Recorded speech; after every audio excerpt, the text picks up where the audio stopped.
अस्सलाम वालेकुम नाज़रीन, प्रोग्राम परदेस से देश तक में आपके साथ मैं हूं महरीन सब्तैन। एक बार फिर हम यहाँ पे मौजूद हैं उन बहन भाइयों के लिए जो देश से दूर परदेस पे बैठे हैं, अपने मुल्क की मोहब्बत दिल में लिए हुए और इस उम्मीद और आस के साथ कि कभी तो यहाँ पर आना होगा, कभी तो यहाँ पर आकर हम भी बसेंगे। अपने प्यारों को यहाँ पर पैसे भेजते हैं और जैसा कि मैं हमेशा हर प्रोग्राम में कहती हूँ कि इमरान खान साहब जिनका ये कहना है कि ये हमारा सरमाया है, एक बहुत बड़ी तादाद में जो पैसा बाहर से यहाँ आता है वो इन्हीं लोगों के थ्रू आता है, इन्हीं के मरहून मिन्नत है। और हमारी एक कोशिश है कि हम भी किसी हद तक अगर अपने फोरम से इनको कोई आसानी या कोई मुशावरत दे सके तो हमारे लिए ये बायसे खुशी होगा, बायसे तस्कीन भी होगा यकीनन। आज नाज़रीन जो हम केस लेकर चल रहे हैं उस केस के हवाले से आपको बताएं, ये एक ज़रा मुख्तलिफ केस है उन केसेस से जो हम पहले प्रोग्राम में करते रहे। इस केस में मुतासरा शख्स कामरान अली है जिनका ताल्लुक झंग से और अरसा दराज से बरतानिया के शहर रॉचडेल में मुकीम है। और जो कहानी हमारे सामने आई है बड़ी हैरत अंगेज़ ये कहानी है जिसमें इन्होंने हबीब बैंक से साबका मैनेजर सहर फरदोसी हैं, उनके वालिद गुलाम मोहिउद्दीन के लॉकर में से 50,12,000 रुपये और इसके अलावा सऊदी रियाल और 10 तोले तलाई जेवर निकाल लिए। इन्होंने ये पैसे यहाँ पर रखवाए थे, ये बाहर चले गए और ये बैंक के मैनेजर हैं जिन्होंने इनके साथ ये जो है कार्रवाई की। अब मुतासरा शख्स के वालिद को जब इस बात का इल्म हुआ तो उन्होंने FIA फैसलाबाद से रब्ता किया और FIA फैसलाबाद की जानिब से मुकदमा जो है वो उस शख्स के खिलाफ दर्ज हुआ, कार्रवाई का आगाज़ भी हुआ। अब मुतासरा शख्स का ये कहना है कि उनके वालिद इस कार्रवाई का हिस्सा बनना चाहते थे, जिस सिलसिले में उन्होंने डिप्टी डायरेक्टर फैसलाबाद को दरख्वास्त भी दी और ज़ाती तौर पर पेश होकर उन्हें और तफ्तीशी अफसर आबिद गिल को सारी रूदात सुनाई। अब ये तमाम तो स्टोरी है।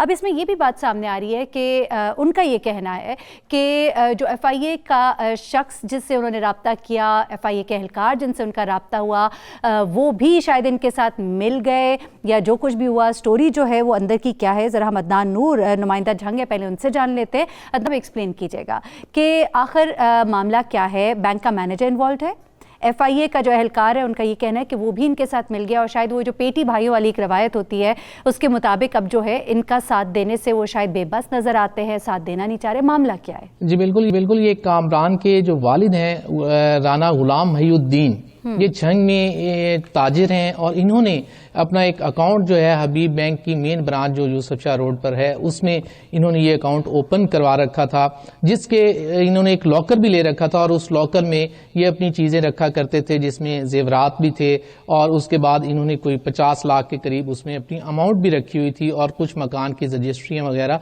और ये जो पैसा था ये कामरान जो इनका बेटा बाहर है वो वहाँ से भेजा करते थे और यहाँ से कुछ ये अपना खुद जो कारोबार करते थे उसकी इनकी इन्वेस्टमेंट थी जो इन्होंने मुकम्मल तौर पर उस लॉकर में रखी हुई थी। इस दौरान जो सहर फरदोसी जो बैंक मैनेजर है वो उन दिनों जब इनका अकाउंट भी चल रहा था, बाकी लोगों के भी अकाउंट चल रहे थे, तो एक बड़ा फ्रॉड कर इस बैंक से जो है वो फरार हुए। और उसके बाद जो FIA के पास ये कार्रवाई गई कि एक बैंक मैनेजर बहुत से लोगों के साथ बैंक के नाम पर फ्रॉड करके निकल गया है, तो 8 रोज बाद वही सहर फरदोसी जो है ये पकड़ा गया। FIA ने इसे लाहौर एयरपोर्ट से गिरफ्तार किया। उसके बाद तहकीकात शुरू हो गई कि इसने कितने लोगों के पैसे जो बैंक से निकाले या जो फ्रॉड किया लोगों के साथ वो क्या था। इसमें बैंक ने मुख्तलिफ लोगों से एप्लीकेशंस भी ली। उस दौरान जो राना गुलाम मोहिउद्दीन है कामरान के वालिद, इन्होंने एप्लीकेशन दी कि मेरा एक लॉकर था और उस लॉकर में ये चीज़ें पड़ी हैं, उस लॉकर को खोला जाए और देखा जाए कहीं ये मेरी चीज़ें तो उसमें से गायब नहीं हुई। उस दौरान बैंक और FIA अपने दूसरे लोगों के अकाउंट की तहकीकात में तो मसरूफ रहे, लेकिन इनका जो लॉकर था उसे उन्होंने नहीं खोला और वो 1.5 साल तक उस लॉकर को नहीं खोला गया।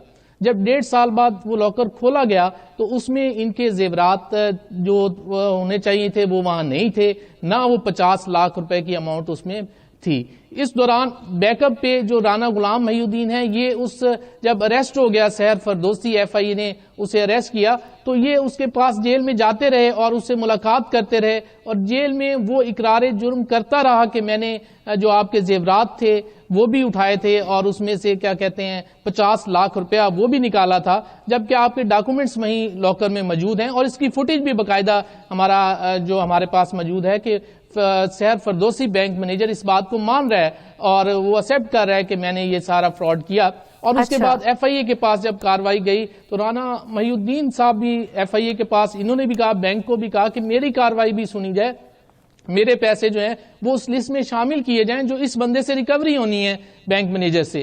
तो उस दौरान बैंक वालों ने इन्हें इग्नोर किया और जो बाकी मामला थे एफआईए और बैंक के दरमियान चलते रहे। बैंक ने कुछ उससे एफआईए ने जब रिकवरी करवाई, उस रिकवरी को करने वाले वो जो एक एफआईए के एहलकार आबिद गिल थे वो करते रहे और बैंक को उन्होंने काफी पैसा भी रिटर्न करवाया। लेकिन जहां तक इनका पैसा था वो इनके मुताबिक जो सहर फरदौसी था, जो जेवरात थे वो अंदर मान चुका था, पैसे वो जेल में खड़ा मान रहा है, फुटेज में भी देखा जा सकता है, सुना भी जा सकता है कि वो मान रहा है इन चीजों को।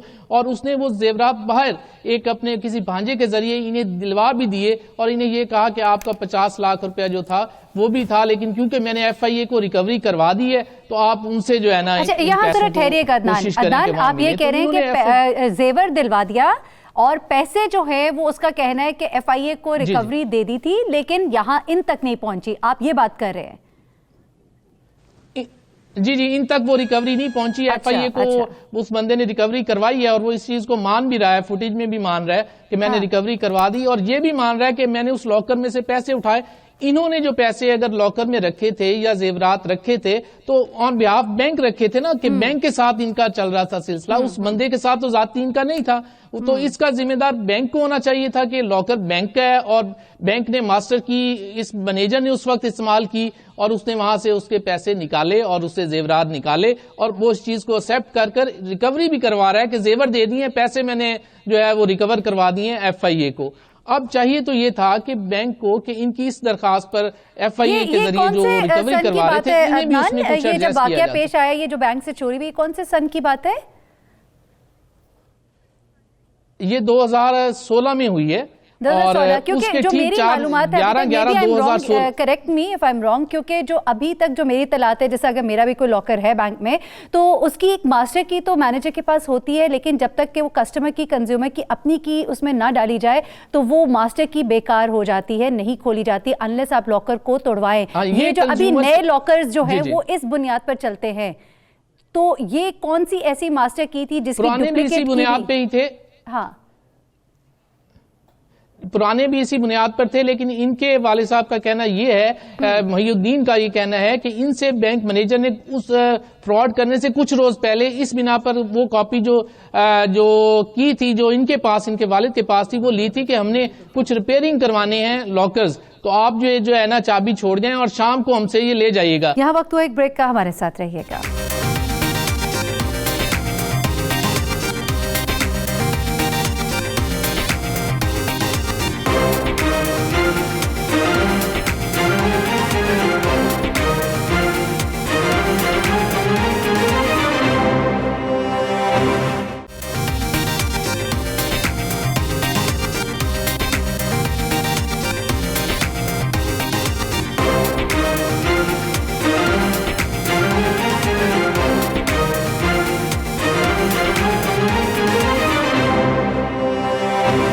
वेलकम बैक नाजरीन। अदील, अब आप कोई सवाल करना चाह रहे थे? मैं ये जानना चाह रहा था कि इसमें ये जो अरेस्ट हुए हैं जो मैनेजर साहब हैं उस बैंक के, वो इन्हीं की दरखास्त पे कोई एफआईआर अगर दर्ज हुई है तो उसमें अरेस्ट हैं या किसी और ने एफआईआर जो है वो दर्ज करवाई है तो उसमें ही वो जॉइंटली एक्सेप्ट कर रहे हैं कि ये चीज़ भी मैंने रिकवर करवा दी है, जॉइंटली उन्होंने जो है वो कुछ चीज़ें रिकवर करवा दी हैं, तो उसमें से कह रहे हैं कि आपके भी पैसे थे और आपकी भी चीज़ें थी, अब उनको देख लें।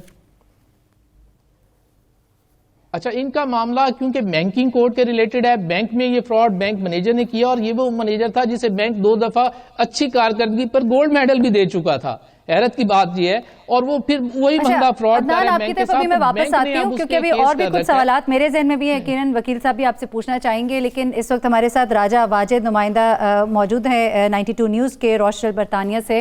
राजा, हमें ये बताइएगा राजा वाजिद साहब कि मामला अभी तक जो वहाँ से टेकअप किया गया है और जो एफआईए के हवाले से जो आबिद गिल तफ्तीशी अफसर बताया जा रहा है, उनके हवाले से क्या कुछ हुआ है और क्या मौक़िफ़ है एफआईए का इस केस के ऊपर? जी बिल्कुल, महरीन है जो मुतासरा शख्स राना गुलाम मोहिउद्दीन है, उनके बेटे कामरान अली जो कि यहाँ रोशल में रहते हैं, उनसे मेरी बात हुई और उन्होंने ये सारी डिटेल तफसील जो है ये मुझे बताई है। और जो कि आबिद गिल साहब का मामला है, इनका ये कहना है कामरान साहब का कि जो एफआईए के डायरेक्टर हैं साजिद साहब, साजिद साहब ने ही उनको, आबद गिल साहब को उनको अपॉइंट किया कि इसकी इंक्वायरी की जाए मुकम्मल तौर पर। और वो इंक्वायरी जब आई इनके पास, डायरेक्टर साहब के पास इंक्वायरी आई तो उसमें भी इनको दबाया गया और इसको सामने नहीं लाया गया कि इंक्वायरी में क्या था। अच्छा, सही है, ठीक है। वकील साहब जरा इस पे बताइएगा, दिल साहब, क्या कार्रवाई हो सकती है? मेरीन, मैं दो बातों को यहाँ पे क्लियर कर दूं। एक ये है कि जो हमारे ऑनरेबल फेडरल अम्बड्समैन हैं, उन्होंने पाकिस्तान के अंदर जो है वो एस्टेब्लिश कर दी है, ग्रीवियंस कमिश्नर एक अपॉइंट कर दिया है ओवरसीज पाकिस्तानीज के लिए, जितने भी ये गुज़िश्ता प्रोग्राम जी बिल्कुल वही चीज़ है। वो जब एक कॉन्स्टिट्यूट किया हुआ है कमिश्नर को, उन्होंने वहाँ पे डिप्यूट किया हुआ है, तो इनके जितने भी प्रॉब्लम्स हैं, अगर एक फोरम, एक अदारा, एक डिपार्टमेंट आपकी बात को नहीं सुन रहा तो उसके ऊपर जो मौजूद है, आपने उनके हायर अप्स जो हैं उनको अप्रोच करना होता है। यहाँ पर जो फ्लैटली बात की जाती है, आप FIA में कोई भी एप्लीकेशन देते हैं तो एप्लीकेशन पे इंक्वायरी जो है वो इंटरेस्ट होती है किसी भी इंक्वायरी ऑफिसर को।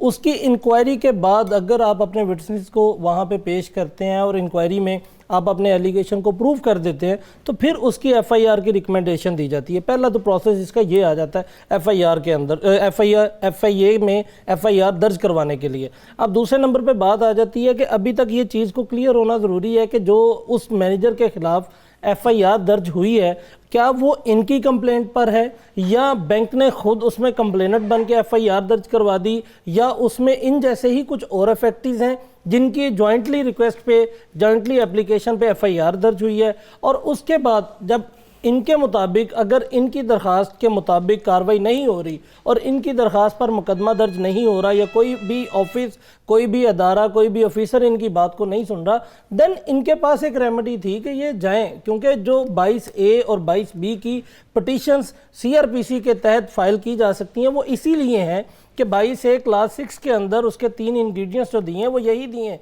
अगर कोई भी ऑफिस बैरियर जो है वो अपने ड्यूटीज़ को in accordance with law perform नहीं कर रहा, किसी के ग्रीवियंस को रिड्रेस नहीं कर रहा, तब हमने कोर्ट को अप्रोच करना होता है, और कोर्ट उस वक्त as ex official justice of peace उस बंदे को इन अकॉर्डेंस विद लॉ अपनी ड्यूटी को परफॉर्म करने की डायरेक्शन देते हैं, और उस डायरेक्शन पे कंप्लाइंस भी होती है। अब ये कह देना कि एक बंदा फ्लैटली इन्हें ये कह रहा है कि भाई मैं ये पेटी भाइयों वाला नहीं काम कर सकता, तो फिर इन्हें जाना चाहिए था उसके पास, या उसके जो DG साहब हैं उनको अप्रोच कर लेते, या कोर्ट को अप्रोच करते और कोर्ट से अपने ऑर्डर्स जो है ऑब्टेन करते। अभी तक ये इन द एयर हैं। इनको ये कोई भी अगर मुलजम पुलिस के पास बैठकर कोई चीज़ों को कन्फेस कर रहा है, दो वो रियल है, वो जो भी बात कर रहा है, लेकिन उसको कानून ने जो रोशनी डाली हुई है, नई जो जजमेंट्स आई हैं, उनके मुताबिक उसकी वैल्यू कोई नहीं है। उस स्टेटमेंट की, उनके उस कन्फेशन की, आप उसको जो है वो उस कन्फेशन को जुर्म नहीं कह सकते हैं। और अभी जो एक इनकी जो जितने डॉक्यूमेंट्स मैंने देखे हैं, उस डॉक्यूमेंट्स के मुताबिक भी कुछ चीज़ें ऐसी हैं कि ये बनना चाह रहे हैं, कंप्लेनेंट बनना चाह रहे हैं। अगर FIR दर्ज की तो यहाँ पे एक और मसला भी है ना दिल हाशमी साहब, क्योंकि जिस तरह अभी मैं बल्कि कामरान अली से पूछूंगी, इनके वालिद का ये अकाउंट था और उनका ये लॉकर था, लेकिन हर लॉकर की एक इंश्योरेंस वैल्यू भी होती है, और जाहिर सी बात है इन्होंने जितनी अमाउंट उसके अंदर रखी हुई थी, दैट वाज अराउंड 50,12,000 रुपये भी थे। अब इसके ऊपर भी मेरा एक क्वेश्चन तो वैसे ये है कि are they allowed to keep money like that, क्योंकि lockers basically they meant for jewellery, ठीक है, और क्योंकि जैसा कि हमारे मुल्क में मनी लॉन्ड्रिंग के मैटर्स हैं, इस हवाले से इस तरह की अमाउंट रखे जाना जो है उसको आप नहीं कर सकते, आई थिंक कि नहीं आप उसके ऊपर सवाल उठा सकते कितनी अमाउंट थी। और एक जो लॉकर की वैल्यू है वो तो आपको शायद बैंक पे कर देगा, लेकिन आपने उससे ज़्यादा अगर हीरे जवाहरात जो भी रखे हो तो उसकी फिर रिस्पॉन्सिबिलिटी शायद नहीं रहती है। लेकिन कामरान साहब ज़रा बताइएगा कि ये जो अमाउंट आप लोगों ने इस लॉकर में रखी हुई थी और ये जो ज्वेलरी वगैरह जो कुछ भी था, तो ये जो अभी आपके हमारे जो कॉरेस्पॉन्डेंट हैं उन्होंने जो हमें बताया रॉचडेल से, उन्होंने कहा है कि आपने ये चाबी जो है शायद उस बैंक मैनेजर को दी थी, तो इतना भरोसा कि चाबी दी, और उसके बाद जब इस वक़्वे के बारे में आपको पता लगा, उसके भी 1.5 साल तक पेंडिंग रहा ये मैटर कि आप इस लॉकर को खुलवाते और चेक करते, तो व्हाई डिड इट हैपन? एक तो ये क्यों हुआ, और दूसरा वो चाबी आपने किस भरोसे के तहत उस मैनेजर को दी थी? मेरीन, सबसे पहले तो मैं आपको ये बताऊंगा कि ये चाबी जो है ये मैनेजर ने खुद हमारे से एज एन टीम कलेक्ट की, और किसके बिहार पे कलेक्ट कर रहा है? हबीब बैंक में। वो मैनेजर किधर है? हबीब बैंक में। नंबर मैं आपकी जगह होती मैं कभी भी ना देती। बैंक के बिहार पे हमसे चाबी सही। देखें ना जी, मैं आपको बता रहा हूं, देखें आप एक अरसा दराज से आप देखें जैसे पाकिस्तान में निजाम चलता है, आप 30 से 35 साल एक कंज्यूमर है किसी के, ठीक है, आपको इतना तो आपका रिलेशनशिप बिल्ड हो जाता है कि आप जो है वो इस चीज को कंसीडर करते हैं कि जी वो अगर आपको कह रहा है कि मेरी टीम आ रही है, मैंने रिकवर करवाना है लॉकर को और मुझे चाबी आप दे दें और शाम को आप रिकवर कर लें मेरे से, इट मीन्स हमें तो इतना तो आप, अगर वैसे भी आप इधर आ जाए, अगर चाबी हमने उसको देखें उसके पास अगर मौजूद थी उसने मगर कस्टोडियन का क्या काम बनता है कि विदाउट साइन, विदाउट सिग्नेचर, जब ऑनर उधर नहीं है, लेट से अगर मैं चाबी टेबल पे भी भूल जाता हूं, बाय कंसर्न बाय लॉ कि आप जब तक कंज्यूमर उधर नहीं पहुंचा, उसने साइन नहीं किए बाय लॉ, और फिर कैसे जाके कस्टोडियन मास्टर की लगाकर और उस जितनी भी रकम है वहां मैं 1 पेनी रखता हूं या 1 पाउंड रखता हूं, कैमरा मास्टर की तो हर वक्त एक बैंक मैनेजर के पास होती है, मास्टर की तो उसका इस्तेकाक है, हर वक्त उसने रखनी है, किसी भी वक्त कोई भी लॉकर का ओनर आएगा तो उसको मास्टर की लगानी मगर वो बाय है। लॉ लगा नहीं सकता। मेरी मेरी बात थोड़ा फॉलो करें, मैं आपको पहले ब्रीफ कर दूं उसके बाद आप बोलिएगा। मैं कह रहा हूं अगर वहां ऑनर मौजूद नहीं है, जब तक वो सिग्नेचर नहीं करता, बैंक का कोई स्टाफ जाके बैंक को एक्सेस, उसके लॉकर को एक्सेस नहीं कर सकता। सही है, सही है, ये बात आपकी सही है। देखिए ना, आप जब तक बाय रिटर्न आप सिग्नेचर नहीं करते या आप वहां मौजूद नहीं है, मेरी 100 कीज इस टेबल पे पड़ी हो, जब तक मैं साइन नहीं करता, कस्टोडियन का क्या काम है कि वो मास्टर की लगा के उसको एक्सेस कर ले। चलिए ठीक, ये तो उसने तो ये कार्रवाई करनी थी तो उसने यूं करना ही था। अब ये बताइए 1.5 साल तक अनचेक क्यों गया आपका वो चीज का लॉकर? मालूम तो देखिए मेरी, एक मिनट, लेट मी फिनिश। देखिए मैं आपको ये फिनिश करता हूं कि अगर वो कस्टोडियन की लगा रहा है, इसका मतलब बैंक उसमें इन्वॉल्व है। देखिए वो बैंक का स्टाफ है, बैंक अगर वो उसको ऐसे स्टाफ को रख रहा है, क्या वो उसको अच्छी तरह पड़ताल नहीं करता, क्या उसका फीडबैक नहीं देखता कि इसकी हिस्ट्री क्या है? मैं टी बॉय से लेके उसको मैनेजर लगा रहा हूं, इट मींस कि मैं खुद ही उसको प्रोफेशनल तरीके से लोगों के यरगमाल बनाने के लिए मैं बिठाता हूं उसको। देखिए आप जरा अदर कोर देखिए, बैंक की ओनरशिप पे सवाल है, लेकिन अगला जवाब दे दीजिएगा ताकि हम वकील साहब से पूछेंगे जो मुख्तसर वक्त इसलिए कम रहा है। एक मिनट आप मेरी थोड़ी गुजारिश सुन लें, क्योंकि मैं इस टाइम इस चीज का विक्टिम हूं, मुझे इस चीज का थोड़ा मुझे ब्रीफ कर लेने, फिर आप अपना क्वेश्चन किए गया, मैंने आपकी आराम से सारी पीछे हर बंदे की 1 by 1 सुनी है। जी जी। अब देखिए कि एक बंदा जब वहां आता है, वो अपनी विदाउट एक्सेस वो उसके लॉकर से माल निकाल लिया जाता है, ठीक है। उसके बाद मैनेजर जो हबीब बैंक है वो इस चीज को कोट करता है, वो इस चीज को कन्फेंस करता है कि जी मैंने पैसे उठाए हैं। इट मींस अगर उसने पैसे उठाए हैं तो वो उसने हबीब बैंक के थ्रू उठाए हैं। हबीब बैंक हमारा जो है वो मेन कंसर्न है कि वो उसकी गुडविल पे हम जाते हैं ना बैंक। अगर हम बैंक जाते हैं किसकी गुडविल पे जाते हैं? हम मैनेजर की गुडविल पे नहीं जाते, हम बैंक की गुडविल पे जाते हैं कि बैंक एक जो है वो इदारा है जो हमारे तहफुज करेगा। इट मींस वो इदारा ही जो है वो तहफुज नहीं कर रहा हमारा। अगर मैं यहाँ फॉरनर भेजता हूँ अपने वालिद को कुछ पेमेंट्स या जैसे भी वो इन्वेस्टमेंट उधर करते हैं, तो मैं तो अपने मुल्क का यहाँ बैठ के भी सोचता हूँ, तो हमें क्या इसका एडवांटेज मिलता है कि हम वहां अपनी इन्वेस्टमेंट भेजें और फिर हम 2 से 2.5 साल खुआर हों? हमें ये बात तो नहीं। अब देखिए, चलिए ठीक, कमरान हम इसका जवाब जरा ले लेते, कहीं मत जाइएगा, एक ब्रेक के बाद वापस आते हैं।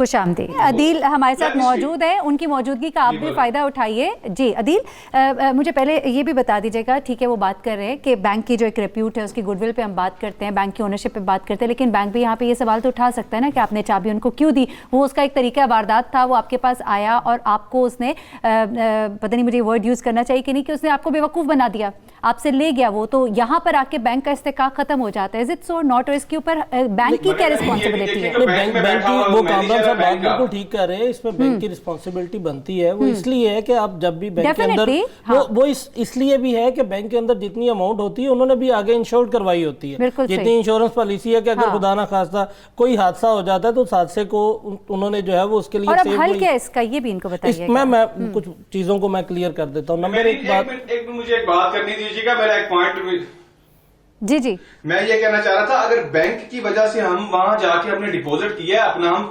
35 ईयर से हम उसके कंज्यूमर हैं, तो बैंक ने इस बात की तफ्तीश नहीं की कि वो जो बंदा मैनेजर वहां है वो एक टी बॉय से मैनेजर आ रहा है, क्या उसका ये क्राइटेरिया था, उसको गोल्ड मेडलिस्ट दिया जा रहा है, उसको सारे मामला किए जा रहे हैं। इट मींस कि बैंक ने फिर खुद ही ऐसे चोर बिठाए हुए हैं जो प्रोफेशनल तरीके से लोगों को अपनी तरफ अट्रैक्ट करते हैं। उसके बाद ठीक है, उसके कमरान, आपकी बात पहुंच गई। उसको लॉकर को जो है वो विड्रॉ कर ली जाए। और वो बंदा 2.5 से 3 साल, मेरा वालिद एक हार्ट पेशेंट होने के बावजूद वो 2.5 से 3 साल, मैंने खुद एंजियोप्लास्टी करवाई 2018 में आके अपने वालिद की। मेरे बाप का मुझे फोन आया कि मैं अब इस दुनिया में इतना नहीं रह सकता, मैं फौरन टिकट करके पाकिस्तान पहुंचा। उसके बाद साजिद साहब जो डायरेक्टर FIE हैं उनके सामने जाके हम अपनी बात कहते हैं, वो मेरे वालिद को कहते हैं कि आप बाहर बैठे हैं, आप 4 बजे आ जाना। आप इस तरह 2.5 साल ख्वारी की हमारे साथ FIE ने, प्लस ये जो बैंक ने। हमारे इदारों के रवैये हैं कामरान, हम इसको एड्रेस देखिए, करते हैं। हम जी overseas अदील यहाँ से से इसमें अपना जवाब ले लें। खून पसीना एक करके भेजते हैं पाकिस्तान। बिल्कुल सही, और उसके बिल्कुल बाद ये सही। मामला हमें रिजल्ट मिलता है कि ये हमारे गेन, ये हमें गेन देते हैं, हमें रिटर्न देते हैं, हमें इस चीज का हमें रिटर्न मिलता है कि हम यहाँ से सारा कुछ विड्रॉ करके मेहनत करके वहां पैसे भी जुआएं और यहाँ से लोग हमारे बैंक मैनेजर, बैंक जो मेन अदारा है वही चोर है। कामरान, हम यहाँ इसीलिए बैठे हैं, हम आपकी आवाज को भी उठाएं, पहुंचाएं मुक्तदर हलकों तक। जी अदील का जरा जवाब ले लीजिए, हम इस मामले को जरा आगे बढ़ाएं और इसका हम कोई हल ढूंढने की कोशिश करते हैं। जी अदील। महरीन, इस ये जो FIR दर्ज हुई है ना, इस FIR के अंदर कई अकाउंट्स हैं जिनका जिक्र किया हुआ है। इट मीन्स कि जो अक्यूज़ है वो एक हैबिचुअल ऑफेंडर है और उसने ना सिर्फ कामरान साहब और उनके वालिद साहब के साथ ये सारे डॉक्यूमेंट्स को बनाया और इनके लॉकर का मिसयूज़ किया, बल्कि उसने और भी लोगों को किया हुआ है। अब जो FIR के मुताबिक है उसमें बैंक ने खुद एज कंप्लेनेंट FIR जो है वो दर्ज करवा दी है। होना ये चाहिए था कि जितनी रिकवरी उससे हुई है उस रिकवरी को जॉइंट कंसीडर करके जितने लोग उससे अफेक्टिंग हैं उनको उनका शेयर जो है वो दे दिया जाए। लेकिन जब FIR एक दर्ज हो जाती है, तो मैं कामरान साहब को एक बात बता दूं कि FIR की रजिस्ट्रेशन के बाद उसका चालान जो है कि बंदे को सज़ा देनी है या अक्विट करना है, ये अदालत के पास आ जाता है। अगर जितनी चीज़ें उनसे रिकवर हुई हैं वो स्पुर्दारी पर उन लोगों को दे दी जाती हैं जो अलेज्ड अफेक्टिव होते हैं। जेवर तो इनको शायद वापस मिला है जी, ये बता रहे कि जेवर उस मुलजम के भांजे ने इनको दे दिया, वो भी हमने अपने बिहाफ पे रिसीव किया है। वो अच्छा। भी लॉकर से तो नहीं लिया। अच्छा, माजिद के साथ इस वक्त हमें अली खालिद साहब ने ज्वाइन किया, बैंकिंग एक्सपर्ट है, उनसे भी जरा जानने के इस मामले के ऊपर क्या कुछ किया जा सकता है। अली खालिद साहब, गुडविल का सवाल है, बैंक किस तरह से किसी को इतनी बड़ी रिस्पॉन्सिबिलिटी दे सकता है जिसके हाथ में ये लॉकर की मास्टर की होती है, और जिस तरह उसने आगे फ्रॉडलेंट जो कुछ भी किया, जरा इसके एक्सप्लेन कर दे, क्या एक तरीके मौजूद है अब इसको एड्रेस करने के? अच्छा, में ऐसे है कि इस केस को मैंने थोड़ा सा भी पढ़ा है कि केस हुआ क्या है। लेकिन ये ना बहुत रेयर केसेस हैं बैंकिंग के अंदर। उसके अंदर नॉर्मली होता है कि लैक ऑफ अवेयरनेस होती है हमारे कस्टमर्स के अंदर, जिसका फायदा उठाया जाता है स्टाफ की जानिब से। जैसे अभी इस केस के अंदर भी हुआ, जैसे अभी ये साहब हैं वो बात कर रहे थे कि FIR वगैरह जो दर्ज करवाई है वो बैंक की तरफ से दर्ज करवाई है। तो बैंक की भी एक बहुत ज्यादा विजिलेंट आई होती है इन चीजों के ऊपर। रीजन उसकी बहुत बड़ी है कि जो भी लॉकर के अंदर चीज रखी हुई है वो बैंक के पास, बैंक की सिक्योरिटी के अंडर, कस्टोडियन उसका उस वक्त बैंक है। ओनर जो है वो क्लाइंट है और जो उसका कस्टोडियन है वो बैंक है, तो बैंक की रिस्पॉन्सिबिलिटी है। अगर किसी भी केस के अंदर वो हार्म होता है, क्लाइंट को चोरी हो जाती है या कोई और मसला होता है, तो बैंक लायबल है उस चीज को वापस करने के लिए। ठीक है। जहां तक बात है कंट्रोल्स की, तो कंट्रोल्स के अंदर मास्टर की नॉर्मली ऐसे दी नहीं जाती।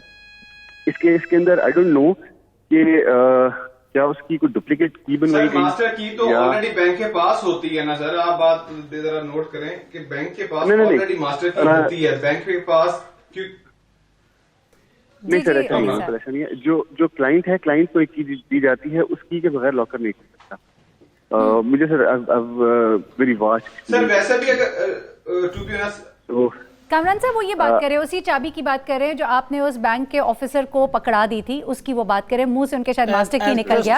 हाँ जी जी जी जी जी अली साहब बात कीजिए। जी बिल्कुल ऐसा ही है। वो जो वो यूनिक की होती है, उसके बगैर देखिए इतना ओपन एंडेड कंट्रोल बैंक भी नहीं छोड़ता। ठीक है। एक की होती है जो कॉम्बिनेशन लॉक होता है बेसिकली, एक की होती है मैनेजर के पास, एक की होती है क्लाइंट के पास। दोनों की लगेंगी तो उसके बाद फिर वो लॉक खुलता है। ठीक है। तो वो आपकी लॉक जो की थी या तो वो डुप्लीकेट। एक मिनट, मैं इसी बात पे आ जाए, मैं इसी बात को आपको क्लैरिफाई करूं एक मिनट कि जो कस्टोडियन जो है, अगर देखिए मैं वही बात आपसे कर रहा हूं, अगर मैं लेट्स सपोज यहाँ आपको आगे भी एग्जांपल दी कि यहाँ अगर की मैं भूल जाता हूँ, लेट्स सपोज, ठीक है, मैं अगर वहां के साइन नहीं करता, कस्टोडियन का क्या हक बनता है? क्योंकि नॉर्मल ऑपरेट ऐसे होता है कि जब आप आते हैं, आप साइन करते हैं, आपने क्या अपना लॉकर यूज करना है, उसके बाद कस्टोडियन का काम होता है जब वो सिग्नेचर कर देता है क्लाइंट आके आपके पास, उस सिग्नेचर के बाद वो अपने कस्टोडियन को बोलता है कि आप जाएं और लॉकर खोल के आए बाय लॉ, जो उसमें भी सिग्नेचर होता है, क्योंकि मैनेजर ने बाय रिसीट उसको बताना होता है कि लिसन कि आप जाएं अब अपना लॉकर ऑपरेट करें। वो जाता है, वो लॉकर को ओपन करके आता है, फिर क्लाइंट के पास जो कुछ भी है वो उसकी पर्सनल बिलोंगिंग्स है, वो जो भी वहां रख के आ रहा है, जो भी वो लेके आ रहा है, वो उसकी पर्सनल चीज है। उसके बाद अली साहब इसको इस तरह से एड्रेस कीजिए ना कि चलिए अगर इन्होंने चाबी दे भी दी, फिर भी still it is the responsibility of bank, is it और नॉट? अली साहब ये बताइए कि देखिए मेरा सवाल यहाँ पर ये, मैं उसको, क्योंकि वो जाहिर सी बात है वो मुतासरा शख्स हैं और उनकी एक प्रॉपर्टी है और वो इस वक्त ज़रा जज्बाती भी हो रहे हैं, जाहिर सी बात है जज्बाती होना बनता भी है, लेकिन ये बता दीजिए कि जो अमाउंट, एक मैंने एक बात की थी कि लॉकर की एक वैल्यू होती है, एक इंश्योरेंस वैल्यू होती है, अगर उससे ज़्यादा की अमाउंट उसके अंदर पड़ी हुई है, अब चोरी हो गई, जो भी हो गया, तो क्या बैंक एलिजिबल है उनको वो अमाउंट पे करने की जो वो डिमांड कर रहे हैं कि हमने उसमें रखी थी, या वो लॉकर जो उसकी वैल्यू है उसके मुताबिक पे करके वो दस्तबरदार हो सकते हैं? नहीं, देखिए क्योंकि ये नोन फैक्ट है, ये चीज ना डिस्क्लेमर के अंदर डली हुई होती है, ये चीज बताई जाती है, कम्युनिकेट की जाती है कि आपके इस लॉकर की वैल्यू ये है। बिल्कुल ऐसे ही है। तो अब क्योंकि देखिए जिस तरह अभी कमरान साहब ने भी एक बात बताई कि आप लॉकर के अंदर क्या रख रहे हैं वो आपकी पर्सनल बिलोंगिंग है, आप चाहे जाके उसके अंदर कुछ भी मत रखिए, ठीक है, और आप चाहे जाके उसके अंदर सोना या जो भी रखना चाहें आप रख सकते हैं, ठीक है। तो अब आप इसके ऊपर कोई कंट्रोल नहीं लगा सकते कि नहीं जी ये वैल्यू है, आप इससे ज्यादा की चीज रख रहे हैं। आपने कस्टमर को क्योंकि इन्फॉर्म कर दिया है कि यार इसकी सिक्योरिटी इतनी है, तो आप इस वैल्यू के अंदर कोशिश कीजिए कि आप इस वैल्यू के अंदर ही कुछ चीज रखें, सो दैट अगर आपको गॉड फॉरबिड कंप्लेन करनी पड़ जाती है या क्लेम करना पड़ जाती है इंश्योरेंस की वैल्यू, तो आपको with in your range value जो है ना वापस मिल जाए, ठीक है। तो it is something that is ठीक है। मैंने आपकी सर ये बात सुनी। जी जी अली साहब बोलिए। देखें वो वैल्यूज तो जितनी भी है, मगर क्या एक बैंक, एक इदारा है, वो तहफ़्फ़ुज़ दे रहा है, उसके घर से ही चोर निकल रहा है। बात ये हो रही है कि उसके घर में बैठा ही चोर है, जो उसने बंदा बिठाया है वो खुद इस चीज को मान रहा है कि मैंने इतने अमाउंट आपके अकाउंट से निकाली।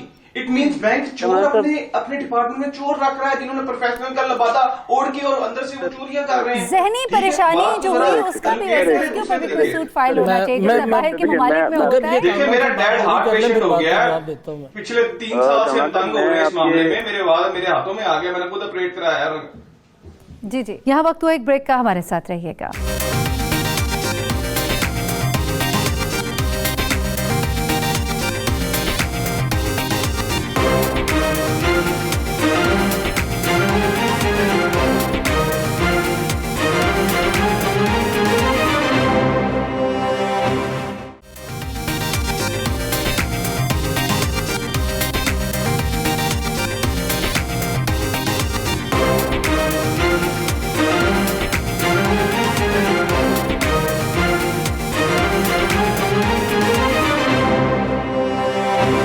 वेलकम बैक नाजरीन। जरा इनके वालिद साहब ने क्या कहा, अली साहब जरा वो सुनवा देते हैं। यकीनन ये मामला वो है, जज्बात हम उनके समझ सकते हैं, उनकी एक प्रॉपर्टी है, मेहनत से कमाई थी, वालिद उनके क्या कहते हैं, जरा ये पहले सुनिएगा।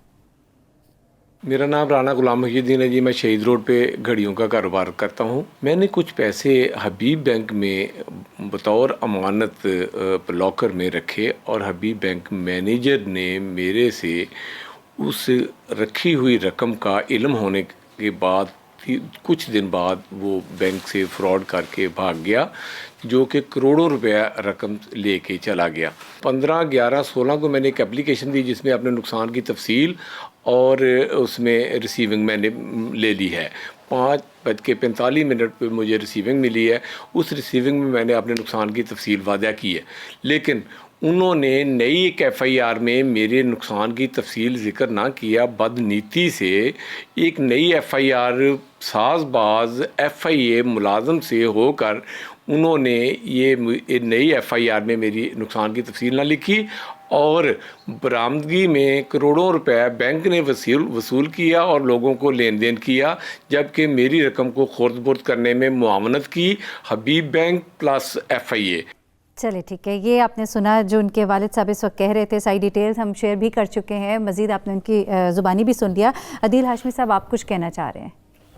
इस वक्त महरीन देखना ये ज़रूरी है कि इनके पास रेमेडी क्या है, ये क्या करना चाहिए इस वक्त। हाँ, वन बाय वन जरा उसको एड्रेस कर लेते हैं अब ना। ये कर क्या सकते हैं? इमोशनल होने से अगर कोई चीज़ मिल सकती है तो कामरान साहब तो बड़ी देर से इमोशनल है, उनके हम इस इमोशंस की ऑनर भी करते हैं। मैं सिर्फ अपना रिग्रेट कर रहा हूँ। आप नहीं, आप ठीक बात कर रहे हैं कामरान साहब। आपका पॉइंट ये है कि बैंक की जो है वो जिम्मेदारी बनती थी। हमारा व्यू क्या होगा पाकिस्तान के बारे में? आप ये कहना चाह रहे हैं कि इसमें बैंक की जो है वो जिम्मेदारी बनती थी। मेरे भाई, पहले आप ये देख लें कि इस वक्त आपके नुकसान का अंदाजा जो है वो कौन कर सकता है। अच्छा, वे आउट क्या है? अब देखना तो ये है कि आपका हल कैसे हो सकता है इस काम का। वो पहले नंबर पे बात आ जाती है कि आपके वालिद साहब की दरखास्त को उन्होंने नहीं लिया तो कोई बात नहीं, कोर्ट में अभी भी चले जाए और जाके अपने आप को एज पार्टी उसमें कंसीडर करवा ले एज अफेक्टी। नंबर 1 वो होगी क्रिमिनल प्रोसीडिंग्स। अब क्रिमिनल प्रोसीडिंग्स में उनके लिए बेनिफिट सिर्फ इतना है कि अगर उनको भी एज अफेक्टी शामिल किया जाएगा तो उस शामिल होने के बाद जो उनसे रिकवरी एफआईए के पास पड़ी होगी उसमें से उन्होंने बाई पार्ट्स उसका शेयर जितना बनेगा वो आपको मिल जाएगा। दूसरे नंबर पे बात जो आपकी आ रही है, जो पॉइंट आप कहना चाह रहे हैं, बिल्कुल बैंक कस्टोडियन था, बैंक की रिस्पॉन्सिबिलिटी थी कि बैंक को आपने ट्रस्ट बैंक पे किया है। बिल्कुल, मैं वही बताना चाह रहा हूं कि ये अपने पैसों की रिकवरी के लिए बैंक को पार्टी बना के केस में जाएंगे। अगर तो ये चले जाएं बैंक के अगेंस्ट केस में, रिकवरी के लिए चले जाएं, डैमेजेस के लिए चले जाएं, यही मोड्स है। डैमेजेस के सूट बाहर के मुल्क में छोटी छोटी बातों पे इवन एहसासात को ठेस पहुंचाने के ऊपर दायर किए जाते हैं। यहाँ पर ये तो एक बहुत बड़ा इशू है। बिल्कुल पाकिस्तान के अंदर जो आप तकलीफ, जहनी तकलीफ से, अजियत से गुजरते हैं, आपकी कोई छोटी सी चीज भी गुम हो जाए कितनी परेशानी होती है। और यहाँ पे पाकिस्तान के अंदर भी ऐसी इन्फोर्समेंट है। मैं ऐड करना चाहूंगा अगर आप इजाजत दें। जी, अली मोहम्मद साहब कुछ कहना चाह रहे हैं। जी अली साहब। मैं सिर्फ एक चीज ऐड करना चाहूंगा। देखिए, एक तो ये है जो कि लीगल प्रोसीडिंग्स है वो चल रही है, इसके अलावा स्टेट बैंक भी मौजूद है जो कि रेगुलेटर है तमाम बैंक्स का, ठीक है, और जिसकी अपनी कोर्ट्स भी हैं। आप उनके पास भी अपनी कंप्लेंट लेकर जा सकते हैं।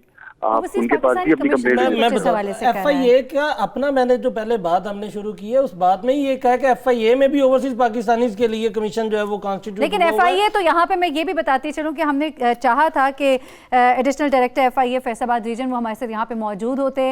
उन्होंने कल हमसे कमिटमेंट भी की। हम चाह रहे थे कि वो यहाँ मौजूद होते प्रोग्राम में, वो अपना मौकफ देते, वो बताते कि क्यों ये आबिद गिल नामी जो तफ्तीशी अफसर है उसको क्यों नहीं पकड़ा गया, क्यों नहीं उसे सवाल किए गए। लेकिन आज एंड टाइम पर वो हमारे प्रोग्राम में आने से इनकारी हो गए, यानी कि वो शायद सच का सामना नहीं कर सकते। उनके दिल में चोर है, क्योंकि उन्होंने ये अल्फाज कहे हैं, इसलिए वो आए नहीं। मैं तो चाहता था वो आए ऑनलाइन और मैं उनसे पूछूं कि जी आपने जो मामला मेरे वालिद से पिछले 2.5 साल से प्रोग्रेस की है वो मुझे बताएं, क्योंकि मैं खुद गया हूं उनके साथ। मैं उनके ऑफिस में बैठा हूं। आपकी आवाज को उठाया जरा, आपको सुनवाते हैं। माविया आजम जो है एमपीए झंग है, उन्होंने इस पर क्या कम देखेंगे कि हमारे पॉलिटिशियंस जो है, हमारे सियासतदान जो है, हमारा हुक्मरान तबका जो है वो इसको किस तरह से उठाता है। एफआईए की तरफ से तो हमें कोई जवाब नहीं मिला, जरा ये सुनिएगा।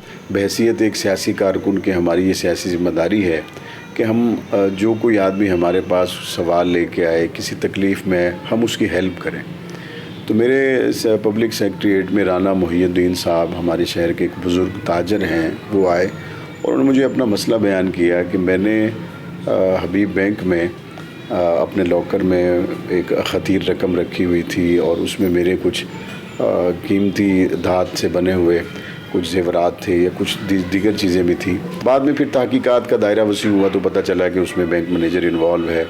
बहरहाल जब तहकीकात हुई तो मेरे पास आने वाले जो बुज़ुर्ग ताजर हैं उनका कहना यह है कि उस तहकीकात में बाकी लोगों की रिकवरी हो गई, मेरे तकरीबन जो 50 लाख रुपए हैं उनकी रिकवरी नहीं हुई। मेरे लॉकर के अंदर जो मेरी कीमती अशिया थी उनको रिकवर नहीं किया गया।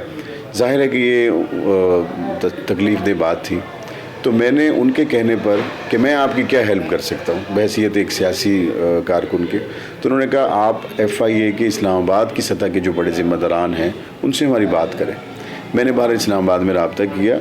उन आगे जो हुकाम थे उनका रवैया बड़ा ही मुस्बत था और उन्होंने मुझे कहा कि आप उनका हमें वो पूरा वाक़या जो है उसको फैक्स में भेज दें, हम उसको देखते हैं और जो उनके सूबाई सतह के ज़िम्मेदारान हैं FIA के, वो उसको दोबारा री इन्वेस्टिगेट करेंगे। जी, ये माविया आज़म MP झंग हैं, उन्होंने कहा है कि मैं इस मैटर को टेकअप करूंगा और मुतासरा जो शख्स है वो मुझसे रब्ता करें और हम इस बात को आगे लेकर चलेंगे। तो कामरान, ये भी एक फ़ोरम है आपके पास, आप यकीनन इनसे रब्ता कीजिए और अगर फिर भी कुछ ना हुआ तो हमारा भी फ़ोरम मौजूद है। हम चाहते हैं कि एतमाद जो है वो बहाल हो और यकीनन बहाल होगा इंशाल्लाह मामला जो बेहतरी की तरफ जाएंगे। जी अदील हाशमी, आप उससे कुछ बात करके कंप्लीट कर दीजिएगा।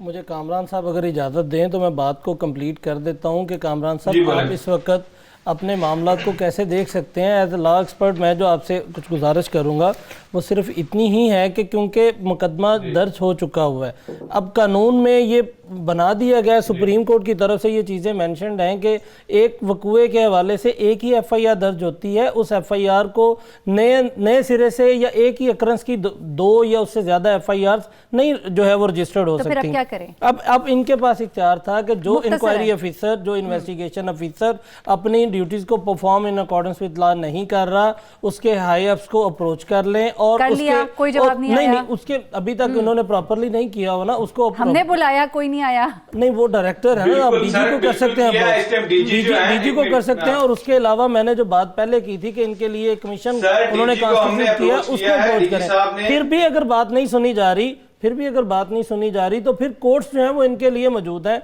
और इनको स्पेशल वन कंसीडर करते हुए नॉर्मली जितने केसेस का फैसला डिले होता है वो ज्यादा जल्दी होता है। राजा वाजिद, ये भी बताइएगा कि वहाँ पर अभी चूंकि आप वहाँ रॉस्टेल में मौजूद है, वहाँ पर जो ओवरसीज पाकिस्तानीज हैं और उनके जो इस तरह के इश्यूज हैं उनको एड्रेस करने का क्या तरीकाकार, क्या फॉर्म मौजूद है? वो जो ओवरसीज पाकिस्तानी कमीशन है, हाउ इज इट परफॉर्मिंग?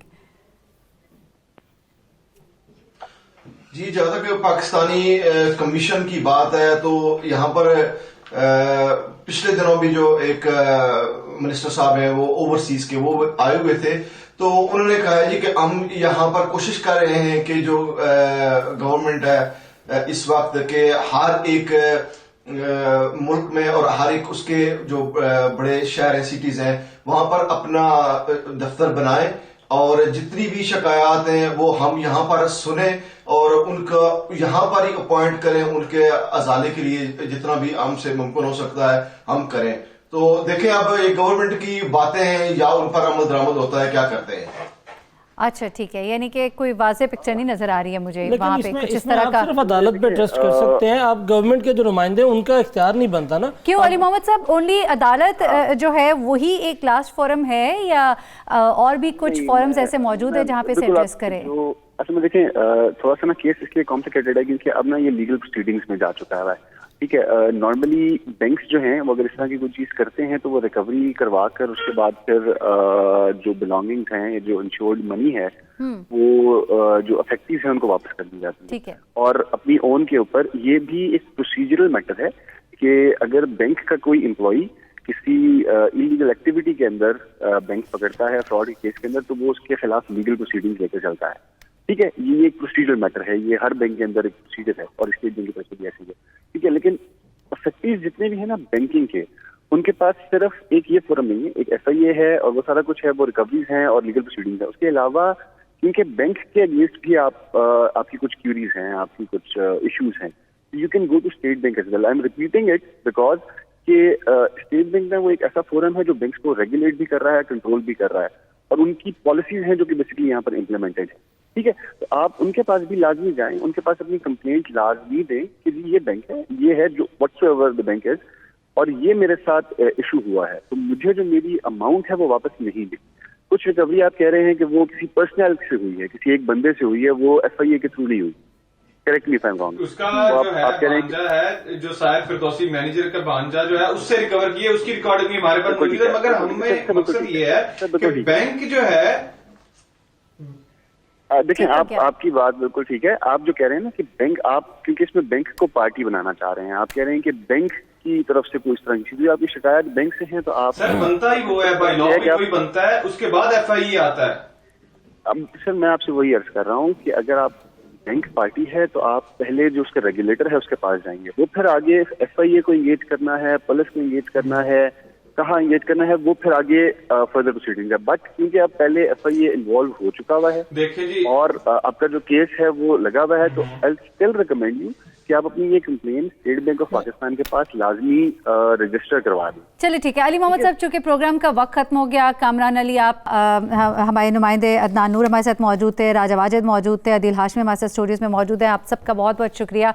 कोशिश है हमारी, यकीनन मैं अपने प्रोड्यूसर से दरख्वास्त करूँगी कि हम गुज़िश्ता प्रोग्राम में ह्यूमन राइट्स कमीशन की तरफ से भी और जो हमें कुछ नंबर्स मिले हुए ओवरसीज़ पाकिस्तानियों को एड्रेस करने के हवाले से जो हेल्पलाइंस हैं वो भी ज़रूर चला दीजिए, ताकि ये भी और दीगर लोग जो इस तरह की परेशानियों में हैं, जिनके मामलात यहाँ पे फंसे हुए हैं, वो इस्तेफ़ादा कर सके। और आपके जो मामलात अगर एड्रेस नहीं हो रहे तो आप हमें ईमेल भी कर सकते हैं। मुझे मेहरीन सब्तैन को इजाज़त दीजिएगा, इंशाअल्लाह अगले हफ्ते आपसे फिर मुलाकात होगी। परदेस से देश तक में अपना बहुत ख्याल रखिएगा, अपनी दुआ में हमें भी याद रखिएगा। अल्लाह हाफ़िज़।